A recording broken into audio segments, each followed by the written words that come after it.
This past year in 2024 was one of the biggest we've seen for film, well, ever. With tons of different products coming out from different film stocks, cameras, accessories, and much more, it has felt like sort of a second film renaissance, if you may. With that being said, I do think that this year in 2025 could be bigger and could really set off a chain reaction that we could hopefully and potentially be seeing more film products, more film stocks, and more film accessories coming at the end of this year and in 2026 and beyond. We've already seen more and more companies come out this year to reveal their products, both big and small, so I have big hopes for the rest of this year. Now, it is our part as consumers to align ourselves with companies, products, and businesses that we believe in to hopefully not only help push their success, but also show other companies that there is certainly still an interest in film photography today. Now, I'm certainly not encouraging you to go buy every new product that's come out this year under the sun, but rather support the projects that you feel passionate about.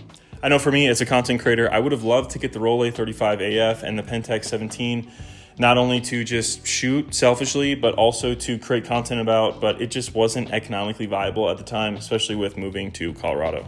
With that being said, purchasing power is not the only way that we can show support for these products, but we'll get to that later. Keep in mind, many of these companies are sticking their neck out and taking a bit of a risk to bring many of these products to life. When it comes to a film camera or film stock, these are not a cheap or easy product to make, especially in the modern digital era that we're in. There's just not the infrastructure, materials, factory parts, machines, distribution network, workforce, and even consumer interest like there was back in the 70s, 80s, and 90s. I recently saw a clip, which I probably won't be able to find, honestly, from Tim from Kodak, which I'm sure many of you know.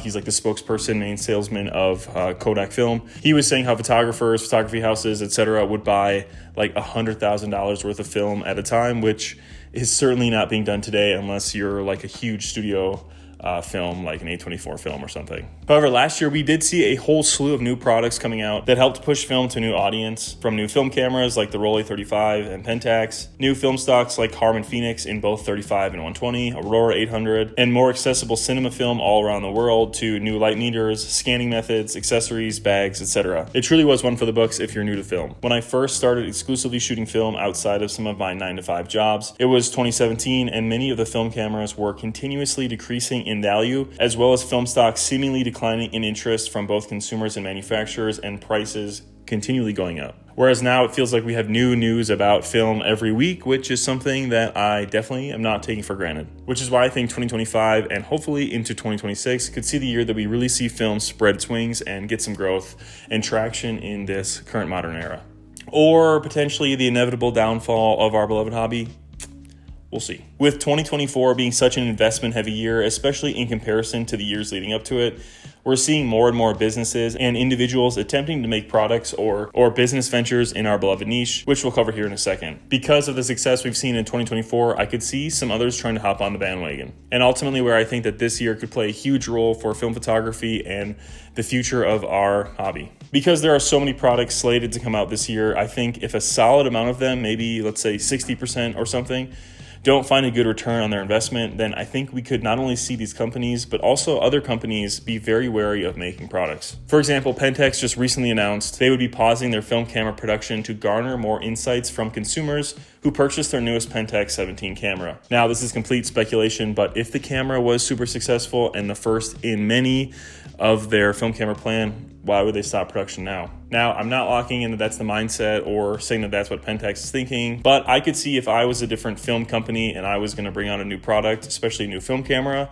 and see Pentax kind of taking this approach, it would definitely make me probably pause and kind of reassess the market at the moment. So ultimately, how can we as consumers help out film? Well, like I said before, the first and most obvious way is by voting monetarily with your money. By backing up the products you believe in, you're investing in the longevity of not only the product, but of the company. Again, I'm not saying go purchase every product. Obviously, that's not a viable option. And maybe it's just a roll or two of the new film, but every purchase, no matter how small, can help. With that being said, there are definitely ways to support without monetary exchange.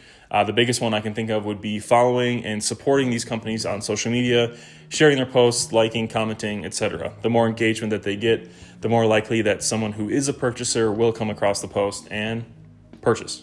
Now, I'm sure you're asking yourself, how do I even begin to know what's coming out this year to support the continued growth of film photography?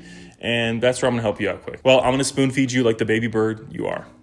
Okay, so Harmon Lab, a sister company to Ilford, at the end of last year released their new Fujifilm in 120, which to my surprise, I actually really enjoyed. They also about a month ago released a new red scale film, which is certainly unique and, to be quite honest, not really my style. But Harmon is on the up and up and is continuously looking to improve their Phoenix film, and I have a feeling that they'll release another film this year, so definitely keep up to date with them. Lucky Film, a Chinese film manufacturer, is also aiming to release their $5 color film stock this year, which is super exciting. But if you're a US viewer like myself, the tariffs will probably ruin that, sadly, so just a heads up. However, that being said, Lucky is not a new startup company, so I'm banking on the fact that the film will actually be probably quite good quality. As to my knowledge, it's expected to come out this summer. I'm thinking June or July, so we'll see. There's also a new color film coming from Orwo, a German film manufacturer, a 200 speed version of their 400 and 500 color films, but there's no release date for that as of now. Flickfilm, who released their 800 speed film last year, which to my surprise, I actually really enjoyed as well, just recently released a 400 speed version of the same film, I believe. While it's not known exactly what the emulsion is, and Flick seemingly can't say it because they probably have a contract with Kodak, it does appear to be some type of Kodak film, which if you can find it for a competitive price or it's cheaper outside of the US market, then yeah, that's another win for film photography. We also recently got some respooled Aerocolor, a discontinued military infrared Kodak film that turns the greens into a punchy red from a film company called the Celluloid Collective. Again, not really my speed, but keep up to date with them as their pre-orders have been selling out fast as hell. And lastly, for film stocks, Lightlens Lab, most famously known for their Leica and other replica lenses, is aiming to release a whole slew of color film this year. In their blog post, they promise to release some black and white film, new color film, E6 film, and even a 1600 ISO black and white film. This was announced in January, and there hasn't really been much news since,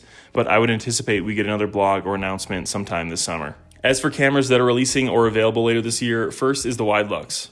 While this camera probably needs no introduction, it's a panoramic camera where the lens rotates on an axis, capturing a unique view to the scene. Most famously known from Jeff Bridges and his photography, the Wideluxx is getting re-released most likely this summer for what I would assume will be quite a hefty premium price. An amazingly unique and special camera like this definitely warrants a fat price tag though, but with that being said, there will be support and repairability for the camera, which I think makes it a lot more palatable. We also got news of a premium point and shoot called the Analog AF1 coming out this summer. It's a premium autofocus camera modeled after some of the most illustrious and legendary point and shoot cameras ever made, and comes with a 35mm f2.8 lens. It also comes with tons of modern features, a powerful flash, automatic film loading, light metering, and more. However, like I said, it's not technically out yet, but it is aiming to come out this summer for $350, but it does have a 2-year warranty. In a world of immediacy and a love for point and shoots, I think this camera could really be a great place to jump into film for many people. On the opposite end of the spectrum, another camera slated to release this year, the SmartFlex. The SmartFlex is a large handheld focal plane shutter 4x5 camera. To my knowledge, something that hasn't been made in nearly 100 years. With no release date yet or price point yet this year, I'm super eager to see some more info about it and hopefully get a video on the channel using it.